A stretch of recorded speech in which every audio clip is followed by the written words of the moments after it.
tua dengan bentuk kepala agak runcing. Kubis merah, daunnya merah keunguan dan sering dipakai untuk acar atau setup. Kubis putih atau kubis Belanda, daunnya halus dengan warna hijau pucat. Beberapa sumber bahkan hanya membagi kubis menjadi 3 jenis utama, yaitu Savoy, merah, dan putih, sementara kubis hijau dan kubis musim semi dimasukkan ke kelompok kubis putih. Karena kubis butuh banyak nutrisi untuk tumbuh dengan baik, tanaman ini cukup mudah mengalami kekurangan unsur hara seperti boron, kalsium, fosfor, dan kalium. Kalau kekurangan nutrisi, pertumbuhan dan kualitas kubis bisa terganggu.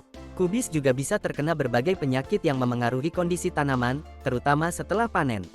Ada penyakit jamur seperti wirestem yang membuat bibit jadi lemah bahkan mati, lalu ada penyakit kuning fusarium yang bikin tanaman tumbuh kerdil, bengkok, dan daunnya menguning. Selain itu ada juga penyakit kaki hitam yang menyebabkan batang dan daun muncul bercak abu-abu kecoklatan. Salah satu penyakit bakteri yang paling sering menyerang kubis adalah busuk hitam. Penyakit ini membuat bagian tepi daun menguning lalu membusuk, dan akhirnya tanaman bisa layu.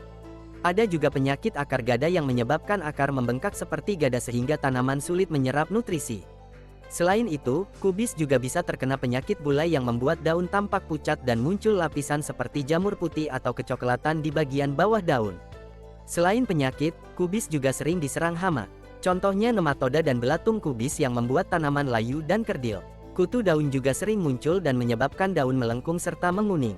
Ada juga kepik harlequin yang membuat warna daun berubah pucat, thrips yang menimbulkan bercak putih kecoklatan, kumbang kecil yang melubangi daun, sampai ulat yang meninggalkan lubang besar bergerigi di daun kubis. Menanam kubis terlalu dekat dengan tanaman sejenis atau menanamnya terus-menerus di tempat yang sama juga bisa meningkatkan risiko serangan hama dan penyakit. Selain itu, terlalu banyak air dan cuaca yang terlalu panas juga dapat membuat pertumbuhan kubis jadi kurang optimal. Kalau kubis dimasak terlalu lama, bisa muncul gas hidrogen sulfida yang bikin bau menyengat dan kurang baik untuk kesehatan. Mengonsumsi kubis dalam jumlah berlebihan juga bisa membuat perut terasa kembung dan lebih sering buang gas. Hal ini terjadi karena kubis mengandung zat bernama ravinosa yang tidak bisa dicerna dengan baik oleh usus halus manusia, sehingga akhirnya diolah oleh bakteri di usus besar dan menghasilkan gas. Selain itu, kubis juga pernah dikaitkan dengan beberapa kasus keracunan makanan akibat bakteri seperti Listeria dan Clostridium botulinum, terutama jika pengolahan atau penyimpanannya kurang higienis. Walaupun kubis sebenarnya bukan sayuran beracun, konsumsi berlebihan pada beberapa hewan kecil seperti kelinci bisa menyebabkan gangguan pencernaan serius karena terlalu banyak gas di dalam perutnya. Kubis dan sayuran sejenis lainnya juga mengandung sedikit senyawa tiosianat. Kalau tubuh kekurangan yodium dan terlalu banyak mengonsumsi sayuran ini, senyawa tersebut bisa meningkatkan risiko munculnya gondok. Rasa khas kubis berasal dari senyawa alami yang mengandung belerang, yaitu glukosinolat. Senyawa ini ada di seluruh bagian tanaman, tapi jumlah paling banyak biasanya terdapat pada bijinya. Pada daun dan bagian muda tanaman juga ada, meski akan berkurang seiring bertambahnya usia tanaman. Kubis mentah sebagian besar terdiri dari air, dengan sedikit karbohidrat dan protein, serta kandungan lemak yang sangat rendah. Dalam 100 gram kubis mentah, terdapat sekitar 25 kalori. Kubis juga kaya vitamin C dan vitamin K, serta mengandung folat dalam jumlah cukup baik. Kubis yang dijual di pasar biasanya ukurannya lebih kecil dibanding yang ditanam di kebun atau lahan besar. Ada varietas tertentu yang memang ditanam untuk langsung dijual setelah panen, dan ada juga yang khusus untuk disimpan lebih lama sebelum dipasarkan. Proses panennya bisa dilakukan secara manual maupun menggunakan mesin, walau untuk penjualan pasar biasanya masih banyak yang dipanen dengan tangan. Di pertanian skala besar, kubis biasanya langsung dipotong, dibersihkan, disortir, dan dikemas di lahan supaya lebih praktis dan efisien. Kubis bisa diolah dengan banyak cara.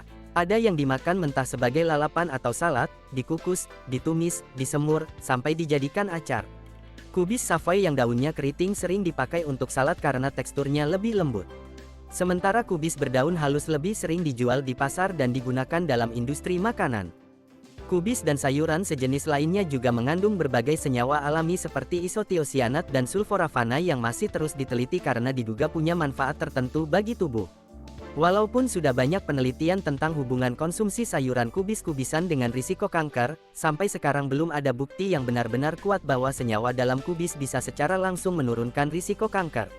Selain dijadikan makanan, kubis juga pernah digunakan sebagai obat tradisional. Di Eropa, daun kubis dipercaya punya efek dingin dan pernah dipakai untuk membantu mengobati kaki parit pada masa Perang Dunia I, serta dijadikan kompres untuk luka dan pembengkakan.